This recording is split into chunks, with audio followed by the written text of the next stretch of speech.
It was a cold winter night in Los Angeles when Simone Johnson was driving back from the UCLA library. The clock on her dashboard showed 11:30 p.m., and the streets were mostly empty. After a long study session for her upcoming law school finals, all she wanted was to get home and rest. The streetlights cast long shadows on the road as she carefully maintained the speed limit, knowing that late-night drives often attracted extra police attention.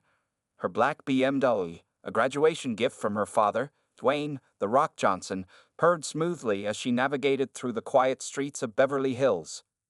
Simone had always been a careful driver, especially being the daughter of a famous celebrity. She knew that everything she did could potentially end up in the news.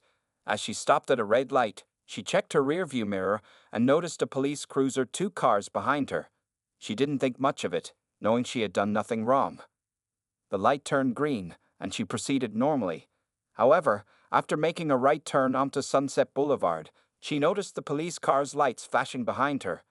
Her heart started beating faster, not from guilt, but from experience. As a young black woman, she had heard too many stories from friends about routine stops gone wrong. Following protocol, Simone turned on her interior lights, kept her hands visible on the steering wheel, and pulled over to the side of the road. She could see the police officer approaching through her side mirror, a tall, white man who looked to be in his mid-40s, with a stern expression on his face. Officer James Barrett tapped on her window with his flashlight, harder than necessary. Someone pressed the button to lower her window, maintaining her calm despite the officer's aggressive demeanor. "License and registration," Barrett demanded, not bothering with any greeting or explanation for the stop. "May I ask why I'm being pulled over, officer?" Simone asked politely, reaching slowly for her documents in the glove compartment. Barrett's face hardened. "You made an illegal turn back there. Don't question my authority, just hand over your documents." Simone knew she hadn't made any illegal turn. She had driven this route hundreds of times and knew every traffic sign by heart. Still, she remained professional, remembering her father's advice about staying calm in tense situations. "Here you go, officer," she said, handing over her license and registration. Barrett snatched them from her hand, his eyes narrowing as he read her name. "Johnson, huh?" he said, his tone changing. "Daddy's money buy you this fancy car." Simone felt her face flush with anger, but she kept her voice steady. "My father worked hard for everything he has, officer. And I'm working hard too. I'm a law student at UCLA. "Listen here, missy," Barrett sneered, leaning closer to the window. "I don't care who your daddy is or what school you go to. You people always think you're above the law." The racial undertone in his voice was unmistakable. Simone discreetly pressed the record button on her phone, which was sitting in her cup holder. Her hands were shaking slightly, but her voice remained firm.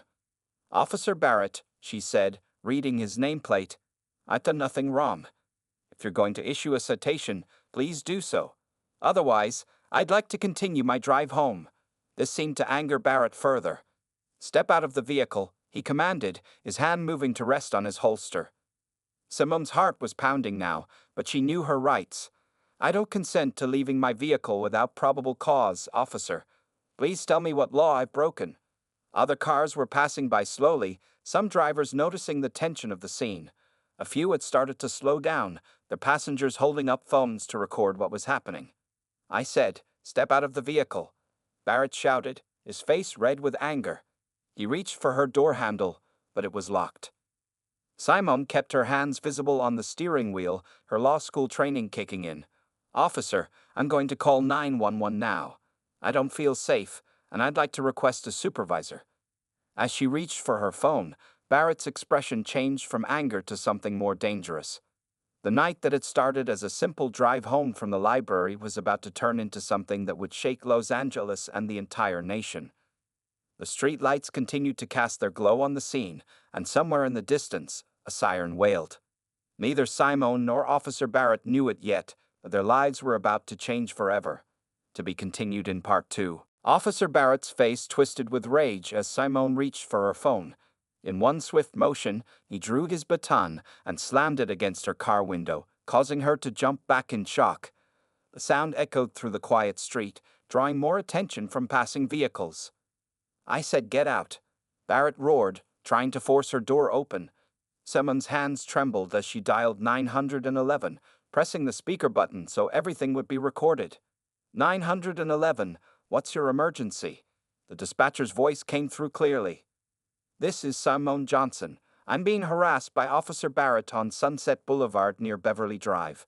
He's trying to force me out of my car without cause, and I fear for my safety. Please send help immediately.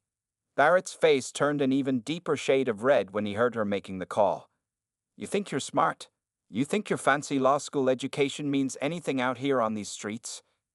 More cars had stopped now, creating a small crowd of witnesses. Several people had their phones out, recording the escalating situation. Through her rearview mirror, Simone could see at least 5 people filming, which gave her a small sense of security. Officer, everything you're doing is being recorded, Simone said, trying to keep her voice steady. Please step back and wait for your supervisor. Instead of backing off, Barrett pulled out his pepper spray. Last warning. Get out of the car now, or things are going to get much worse for you. Simone's heart was pounding so hard she could hear it in her ears. She knew getting out of the car would put her in more danger, but staying inside with pepper spray aimed at her face wasn't a good option either. She decided to stay put, keeping her hands visible on the steering wheel. 911 dispatched to Simone. Units are on their way. Please stay on the line, the dispatcher assured her. Barrett wasn't waiting.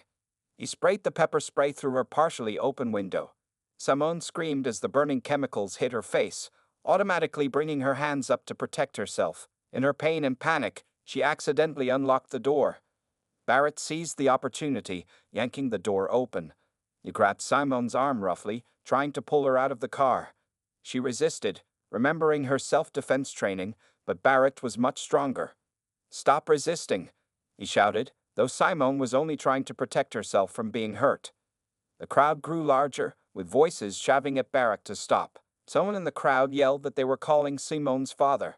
Others were shouting that they had everything on video. In the struggle, Barrett's grip shifted, and his fist connected with Simone's face.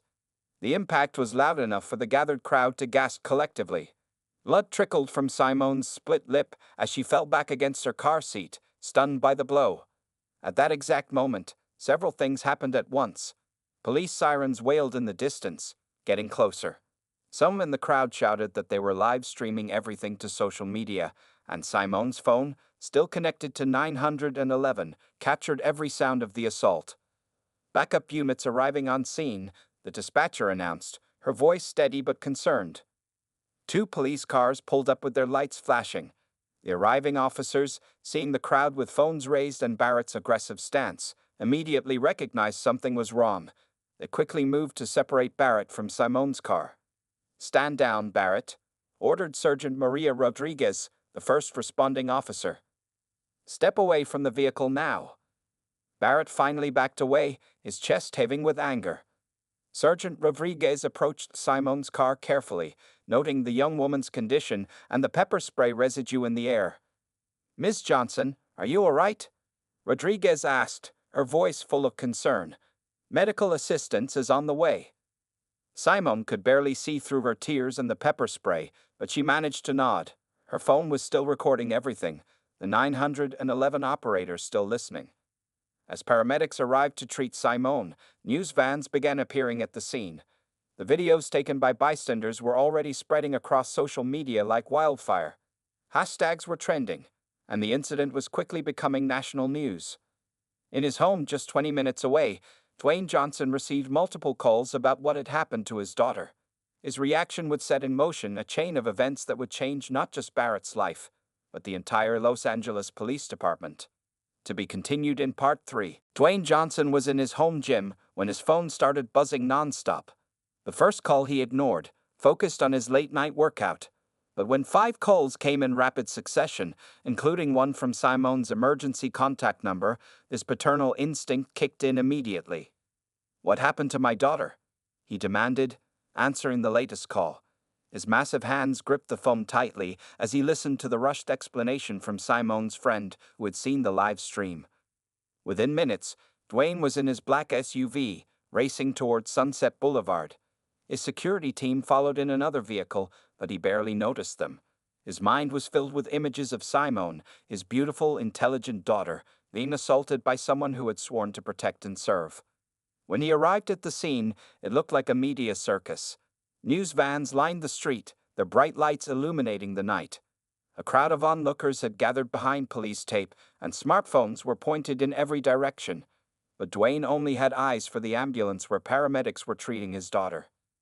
"Daddy," Simone called out when she saw him approaching. Her face was red and swollen from the pepper spray, and her lip was split where Barrett had struck her. The sight of his daughter's injuries made Dwayne's blood boil, but he maintained his composure. "I'm here, baby girl," he said softly, gently holding her hand as the paramedics continued their work. "Tell me everything." While Simone recounted the events, Sergeant Rodriguez approached them. She had already secured the scene and placed Barrett under temporary detention in a patrol car. The officer looked nervous about approaching the famous actor, especially given the circumstances, but she maintained her professionalism. "Mr. Johnson," she began, "I want to assure you that we're taking this incident very seriously. Officer Barrett has been detained, and Internal Affairs is on their way." Dwayne stood up to his full height, his massive frame towering over the sergeant. But when he spoke, his voice was controlled and measured. "I want every piece of evidence preserved.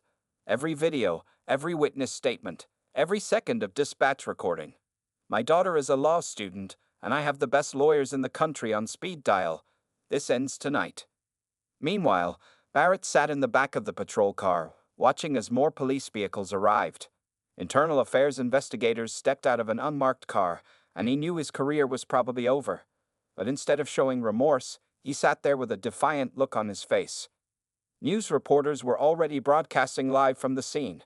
The story was spreading rapidly. Celebrity Dwayne, The Rock Johnson's daughter, assaulted by LAPD officer.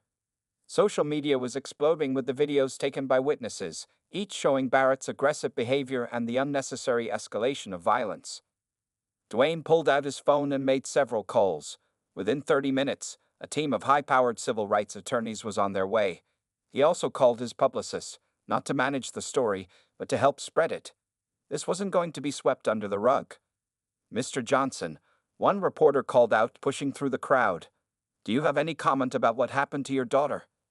Dwayne looked at the cameras, his jaw set firmly. "Tonight, my daughter was assaulted by someone who abused his badge and betrayed his oath.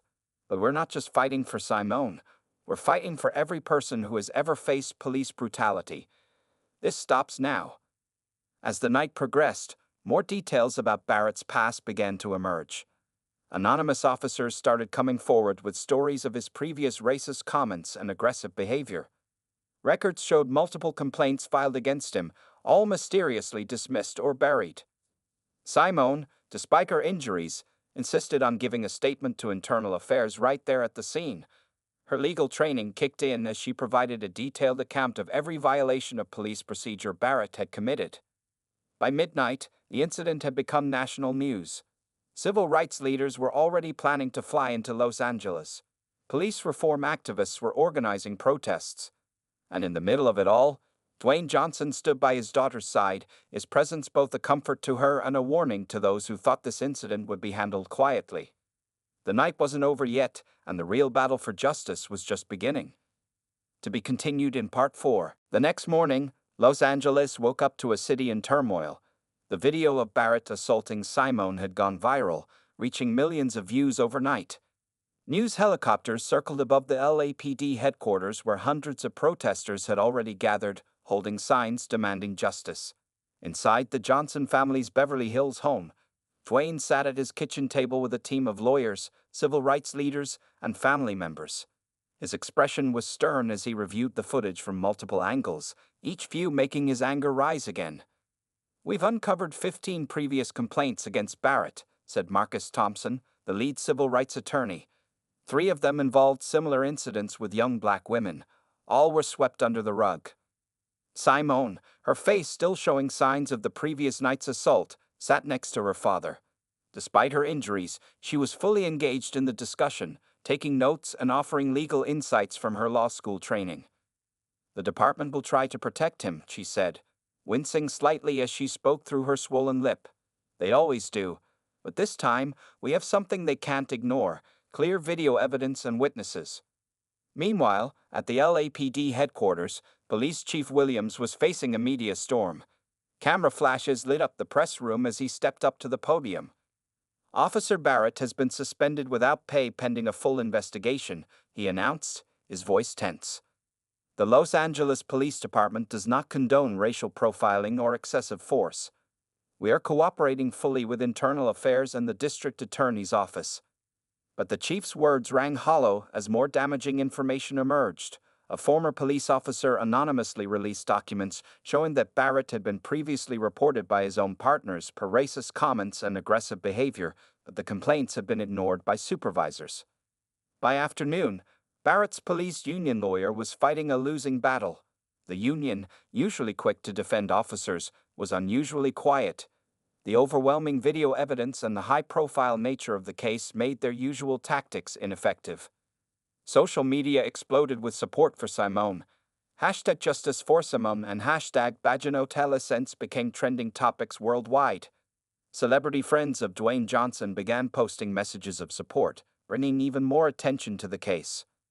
At the district attorney's office, prosecutors were reviewing the evidence.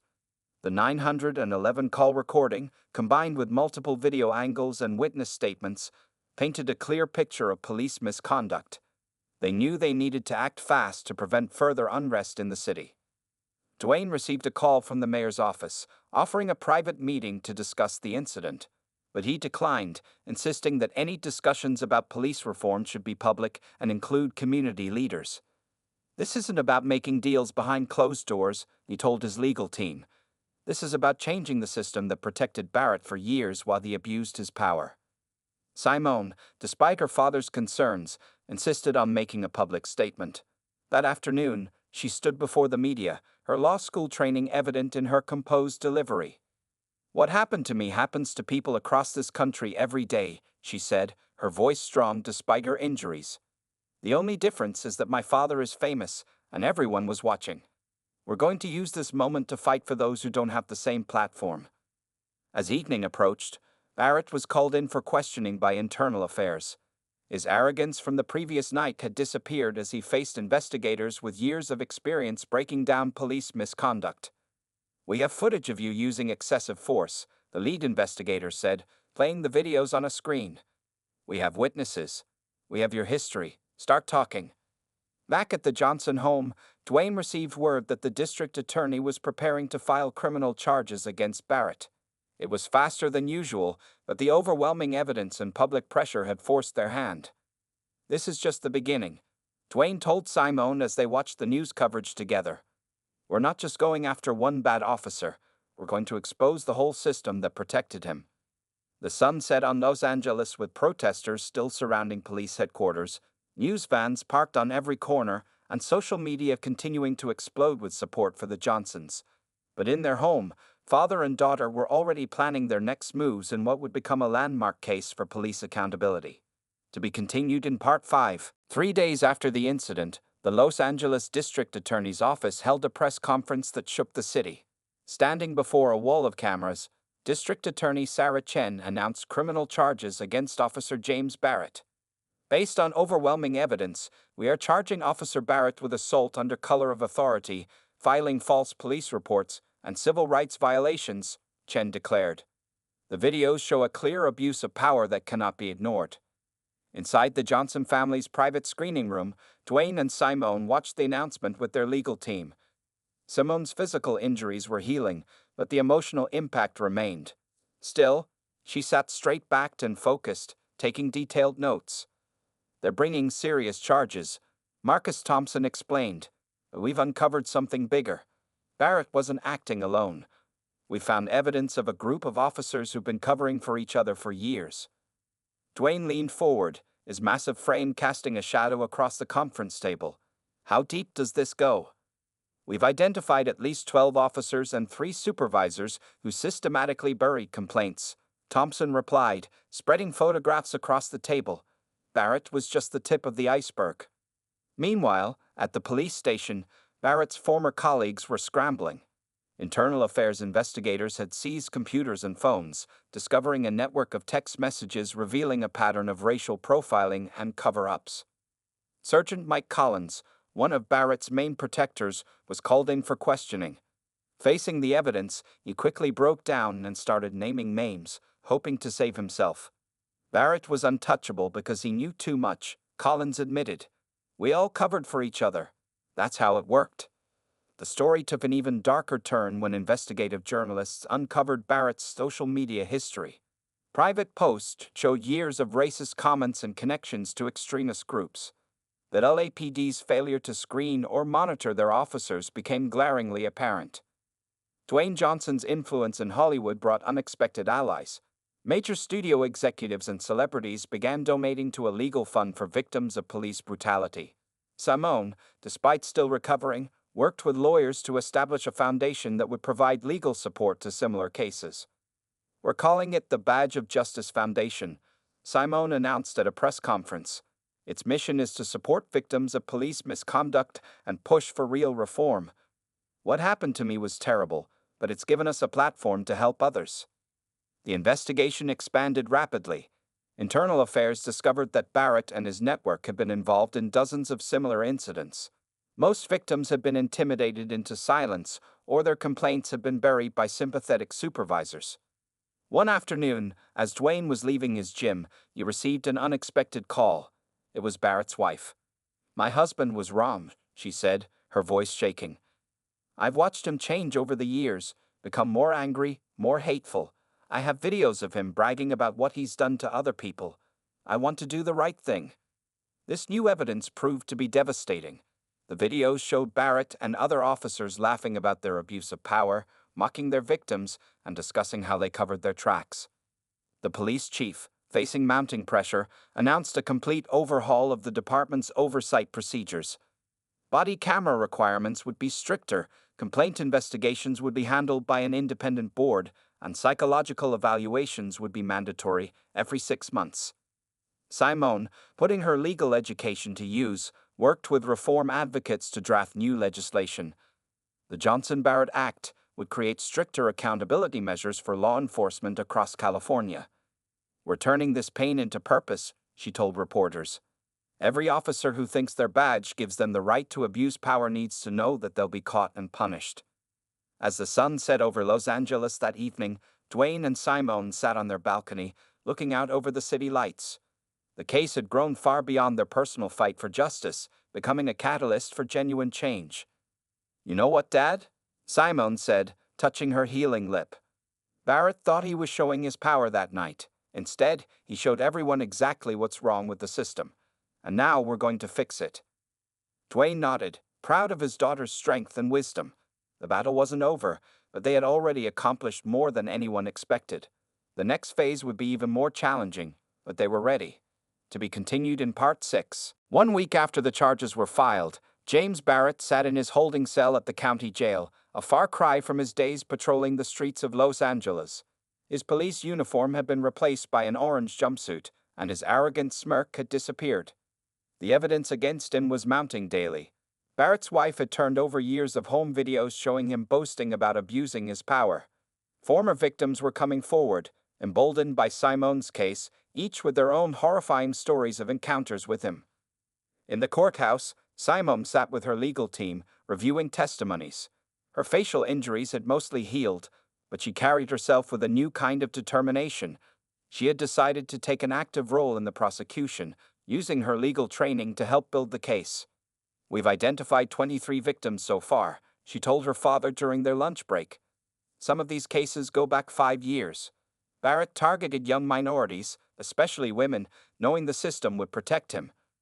Dwayne Johnson had transformed his home gym into a command center for their campaign. Maps on the walls show locations of similar incidents across Los Angeles. Photos connected officers involved in the cover-up scheme. It looked like something from a crime thriller. This was painfully real. Another officer came forward this morning, Marcus Thompson announced, walking in with a thick folder. Lieutenant Sarah Martinez. She tried to report Barrett 2 years ago and was transferred to desk duty as punishment. The investigation had exposed a web of corruption that reached into the highest levels of the department. 3 police captains had already resigned, and more were expected to follow.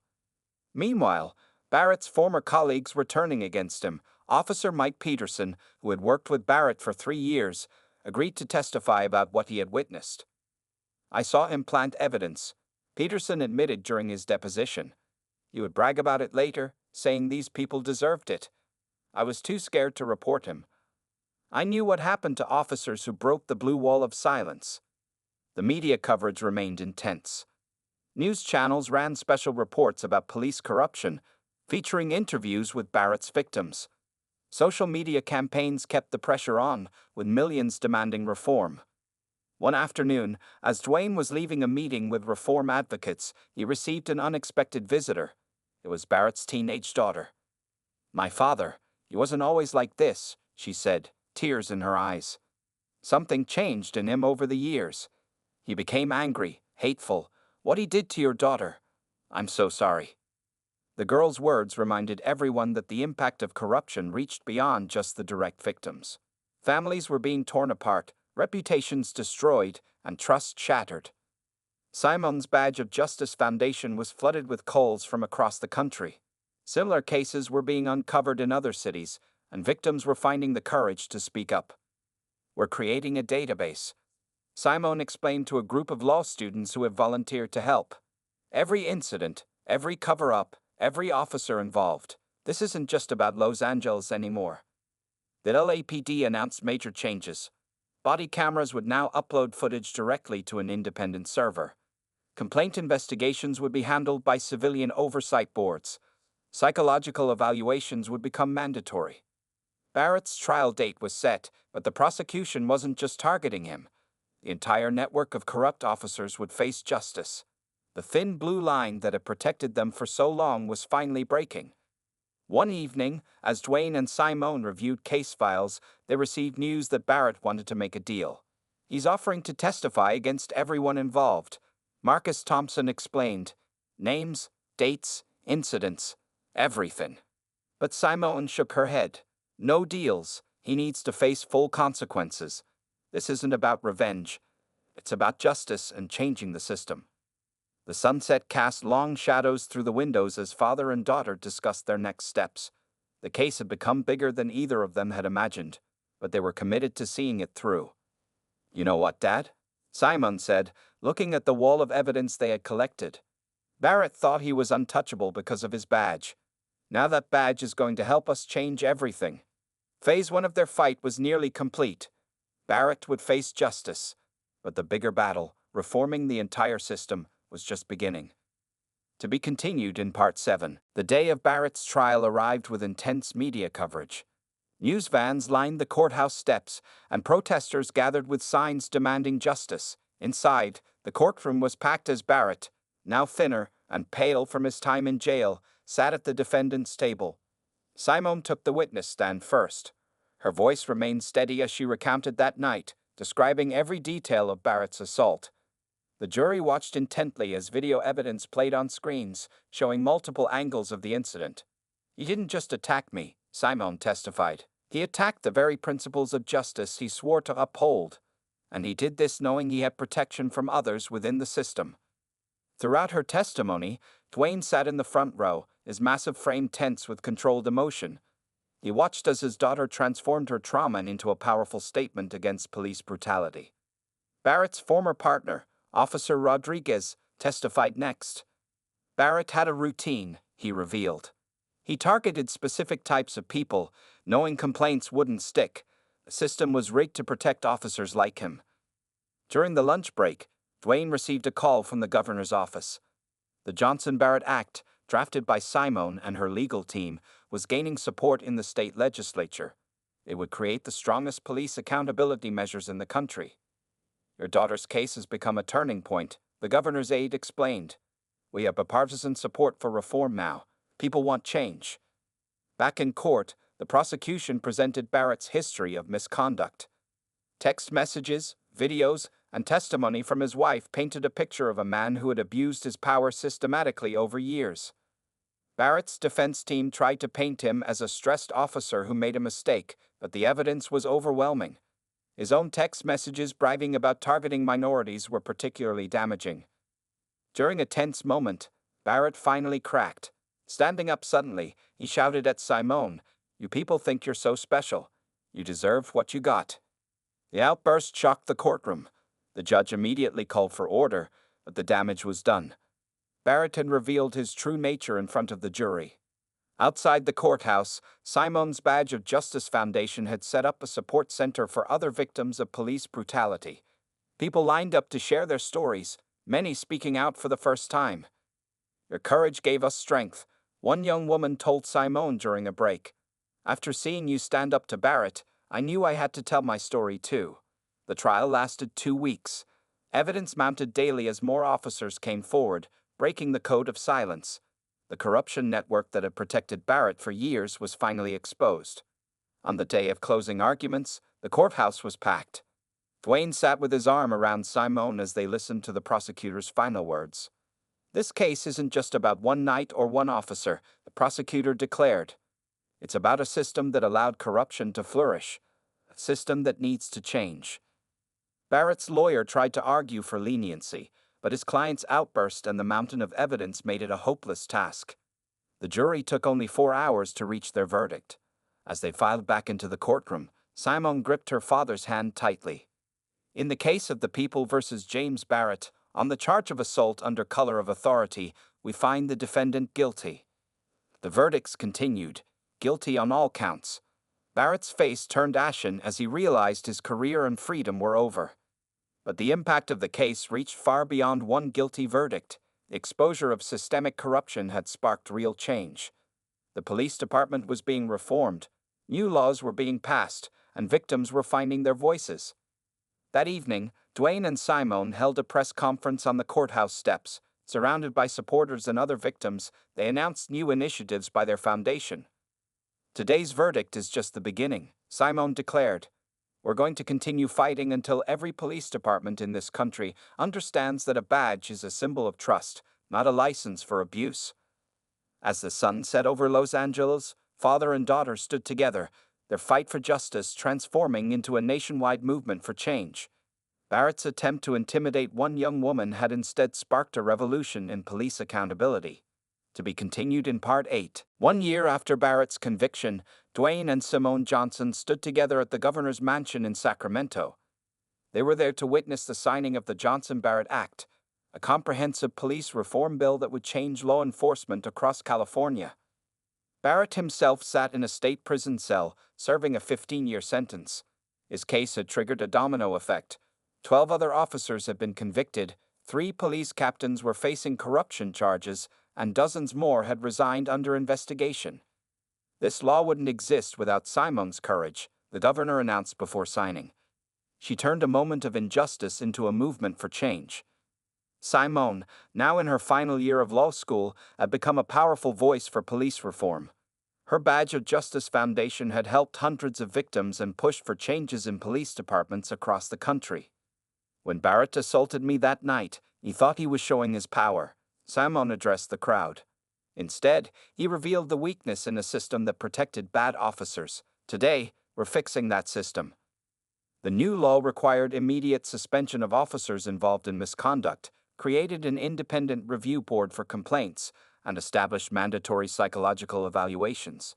Most importantly, it broke down the blue wall of silence by protecting officers who reported misconduct.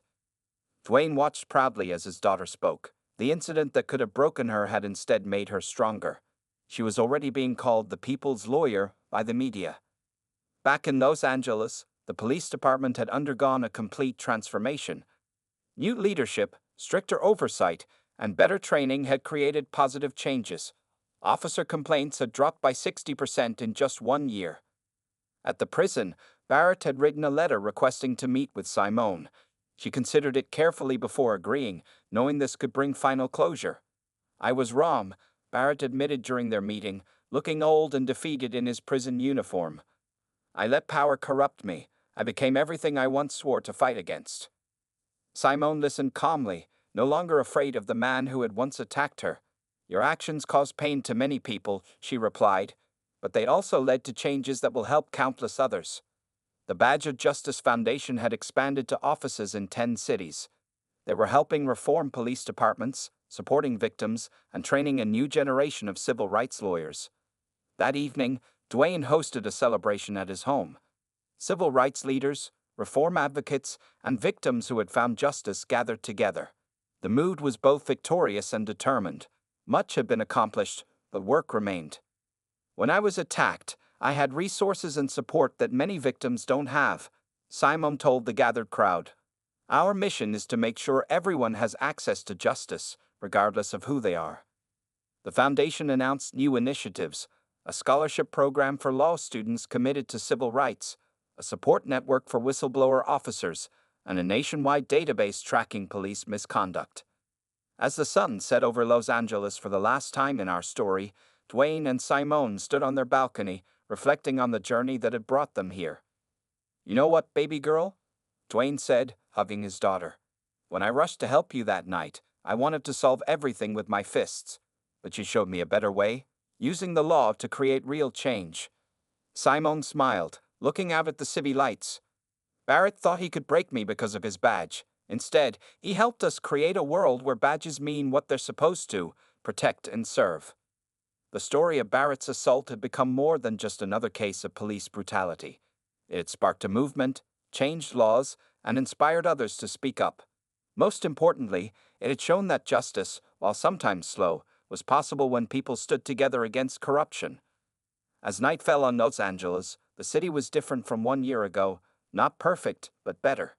And in offices, police stations, and courtrooms across the country, people were working to continue the changes that had started with one brave young woman's stand against injustice. The end. In the distance, police sirens wailed, but now they carried a different meaning. A promise of protection rather than threat, of justice rather than abuse. The change had begun, and there was no going back.